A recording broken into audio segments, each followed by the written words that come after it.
Welcome everybody to the Brad and Kyle YouTube channel, and today we are going to be talking about how you can use surface to change the surface of your bowling ball to get a different hook out of it.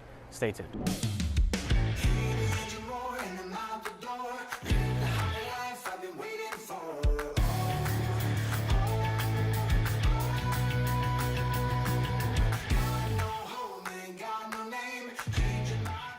All right, Kyle, so hooking a bowling ball is like the one thing that is just there's so many variables that go into it. And we're going to be discussing surface, and surface has become a very important part in being able to get that desired type of hook. And it's tricky because sometimes you can use too much and sometimes you can use too little. So when it comes to advice on using surface, what are things that you think of that you go through when you're putting surface on your bowling ball? Yeah, so most of the time I like to put surface on by hand. If we want to make the ball shinier, we're going to need a spinner or something like that. But having these tools right here, and these are very important, if you guys don't have them, if you're bowling a lot, is Abalone pads. I like to keep anywhere 500 to basically 2,000 grit Abalone pads in my bag, because when we're doing it by hand, those are the ones that are really going to be able to make a big difference. Yeah. Generally, we want to have our bowling balls, and then if I need them to hook more or read the lane earlier, I'm going to grab one of these, and it's something that I can just do. It's a very quick adjustment to change the reaction of the bowling ball. So generally, we have here a 2,000 grit Abalone pad. I'm really a 2,000 grit Abalone pad kind of guy. I think it just puts the right amount of surface on the bowling ball for me. It's something I've played around with a lot. But if I need to have more, I'll also have a 500 grit Abalone pad right here. So for me, when I'm in my practice sessions or right before a tournament and the lane pattern has a lot of oil or it's a short pattern, I need it to hook early, these are one of the tools that I'm thinking about using to manipulate how much I want the ball to hook on the lane. Okay, real quick, when you're in that practice session and you're practicing looking to see if you need surface or not, you're looking for a lot of things, but one of the things is, do you need surface? What is it about what the ball does that lets you know if you need surface or not? Okay, so when I'm bowling, so say I'm in a practice right before a tournament and I'm wondering, do I need more surface or not? Well, if I see that ball go too far down the lane, and a lot of times I'll try to slow it down, is another tool we can use. I'll try to come more up the back of it, trying to get that ball to hook early. But if I'm trying to use those tools and I'm getting a feel that, man, this ball is still going too far down the lane, well, I'm gonna look at using surface then. I'm gonna look at, okay, I need to manipulate the surface of my bowling ball to get that ball to hook early, and then I'll resort to the Abalone pads and try to get a grittier surface on the ball so it does pick up in the lane fast. And one thing to be careful about, I like how you said it was kind of like you're looking for other things first and then you go to surface, because if you quickly hit a ball with surface because it skidded one shot and you hit it with too much surface, that could be a dangerous thing, because if that pattern, let's say within 10 minutes of practice, that pattern really starts to transition a lot and they start hooking really quickly, well, now that ball you just hit with a lot of surface almost becomes unplayable, or it can. There's been so many scenarios where I want to go throw like my weak ball, like a high road, and I pull it out of my bag, and the last turn I hit with a 500, and I'm like, oh. It's almost unusable. So if you hit a ball with too much surface, it can be unusable. So just be careful. Yeah, be careful. So which is why the 2,000 pad is probably your favorite. Then that's why I like to go to it, because the 2,000, it'll get me to have a little surface to get that ball to pick up, but it doesn't, like you said, make that ball unplayable. If I hit it with 500, well, I better hope that 500 pad is right, or if it's not, usually that ball is out of place. So Brad, let's go through an example here and show the difference of how surface can affect ball reaction. Okay, I got me a little shiny idle pearl right here. It's actually shiny. I didn't shine it, but I've just bowled 20 games with it. So a little lane shine on it, yeah. So let's throw a shot here. Let's see how it reacts. So this is pretty much a standard out-of-box cover stock. We haven't adjusted the surface on it, and let's just see how it reacts on the lane.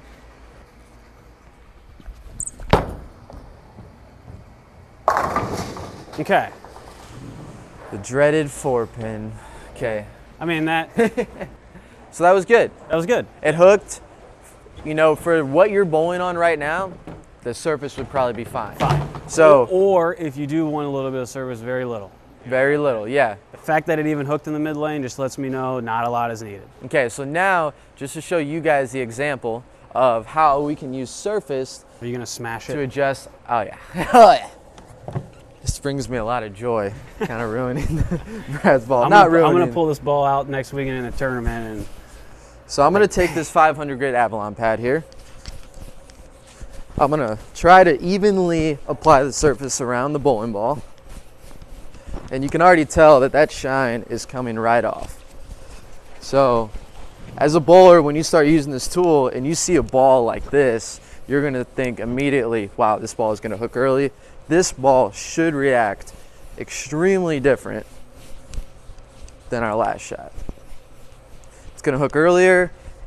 It's not gonna hook as much down lane though, which is important to note. correct. That is something to note. If you noticed, I left a 4-pin. Usually when you're leaving 4 pins, the angle of entry is a little sharp. Surface not only gets the ball to read it earlier, but it also delays that. Look at all the dust now. Yeah. So show them the ball a little bit. Show this difference. That So ball is you can not see- shiny at all. Not shiny. It went from a shiny idle pearl to now it's scuffed. And you know, pay attention to your opponents as well. If there's people around you throwing a bunch of surface, that Shirt's gets ruined. Shirt's ruined. it's not ruined. Okay, so All right. same Same spot. spot. Everything is going to be the same. Let's see if this ball reacts any different, assuming Brad can repeat his shot.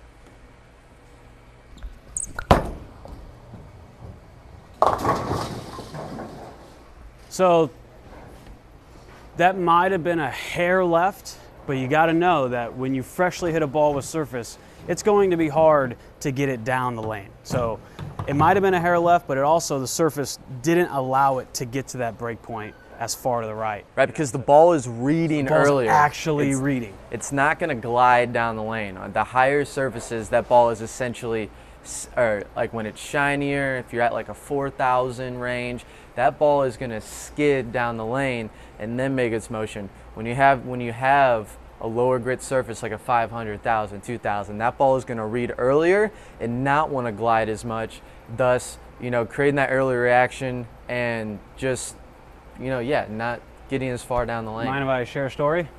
Sure. Is this I was at I don't think you were on tour yet. I was at the World Series of Bowling one year, and the lanes were the slickest lanes I've ever bowled on in my entire life. It was to the extreme. This is an extreme case, but this shows how creative you can get with surface. And it was so slick to the point where you'd smash a ball with 500, and by the end of practice session, it was shiny. And you'd smash another ball with 500, and 5 shots into the first game, it was shiny. That's how thick this oil was. It was just taking surface right off the ball. Extreme scenario. Brad Angelo, his strategy for I guess it was 10 games, 2 5-game blocks, was he had 5 balls hit with 500 surface. And game 1, he'd throw a fresh 500 surface ball, shoot 270. He made the cut doing this. Top 16 out of 240 bowlers, so he really bowled well. 1 ball, 500, shot 260, put it in the bag, pulled out another ball, fresh 500, 260, put it in the bag. He noticed that the only thing that was required on that type of lane condition was surface. And the fact that it was wearing out by the oil showed him that the ball didn't matter as much. The real thing that mattered was the surface on the ball. And it almost didn't even matter what ball he threw. It just needed to pick up early enough. And it just goes to show you how important surface can be. That's extreme. Yeah. I've never seen that before. I wouldn't suggest that. Don't go to your next tournament with 500. But But it's just really interesting to see how creative you can get with surface. Yeah, matching the surface of your bowling ball to the lane pattern that you're bowling on and the bowling lanes that you're bowling on is extremely important. So work with this tool in your practice sessions, mess around with it, see what the different surfaces do. So when you're bowling a tournament, you can better read the lanes and say, okay, do I need a lower grit surface? Do I need a higher grit surface? Do I need a shiny bowling ball? Using this tool is going to help you master whatever lane patterns you're bowling on. All right, everyone, thanks for taking the time to watch this video on bowling ball surfaces. And if you like tips like this, if you want to get better at bowling, we actually have a free gift in the description. Click on it. It's a drill that we use. It's a versatility drill. It's something that we kind of stress to all of our students. Click on it. I hope you enjoy it. If you have any comments, questions, leave them in the comments below. Like this video. We'll see you guys later.